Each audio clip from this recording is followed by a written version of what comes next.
드디어 완연한 가을 날씨가 찾아왔습니다. 하늘은 푸르고 바람도 선선하게 불고 있는데요.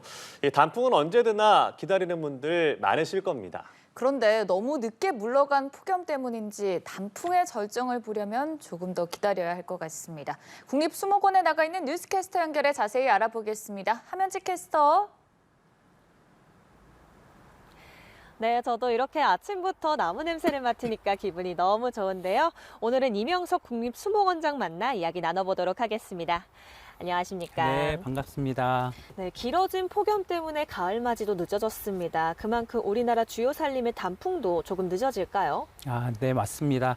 단풍 절정 시기는 우리나라의 숲과 산의 절반 이상이 단풍으로 드는 시기를 이야기하는데요.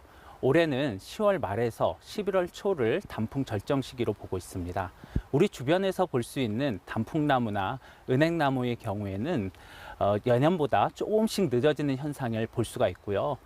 신갈나무 등 참나무류의 경우에는 2년 전보다 5일 이상 늦어질 것으로 예상됩니다. 설악산 등 우리나라 주요 산들의 단풍 시기도 궁금해집니다.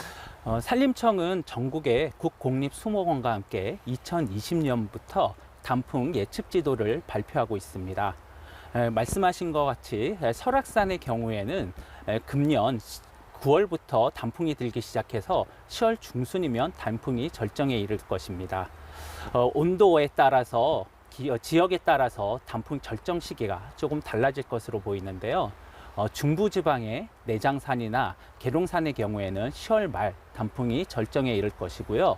상대적으로 기온이 높은 지리산이나 한라산의 경우에는 10월 말부터 11월 초에 이르러서야 단풍이 절정 시기에 이를 것으로 보입니다.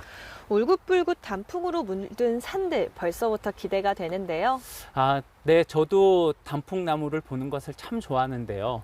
올해는 가을철 폭우와 태풍 그리고 여름 늦더위로 인해서 단풍이 다소 예쁘지 않을 수도 있을 것 같습니다. 단풍은 우리에게 아름다움을 주기 위해서 드는 것이 아니라 나무가 겨울을 준비를 하기 위한 하나의 과정으로 볼 수가 있는데요. 잎을 물들이고 잎을 바짝 마르게 한 다음에 떨어뜨리는 과정을 거치면서 겨울을 준비를 하게 됩니다. 이로 인해서 단풍이 나타나게 되는 것으로 알 수 있습니다. 단풍 드는 시기가 늦어진 것, 비단 늦게까지 이어진 폭염 때문은 아닌 것 같은데 어떤가요? 폭염이라고 단정을 지을 수는 없지만 기온하고는 분명하게 관련이 있습니다. 단풍이 들려면은 최저 기온이 5도 이하로 내려가고 일교차가 있을 때 단풍의 현상이 나타나게 됩니다.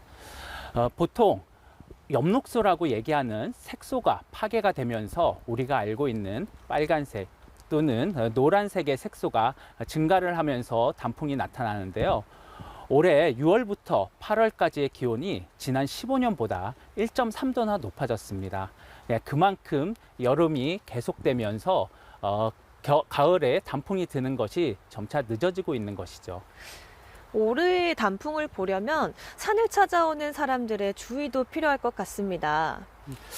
네, 가을에는 단풍과 그리고 낙엽 그리고 일교차에 의한 이슬 때문에 미끄러워질 수가 있습니다. 무릎과 발목 부상이 우려가 되는 것이죠. 주변의 날씨를 미리 체크를 하시고 보온병 등 보온 용품을 준비를 하셔서 가을 산행을 즐기실 것을 추천을 드립니다. 네, 오늘 말씀 고맙습니다. 네, 감사합니다. 지금까지 출근길 인터뷰였습니다.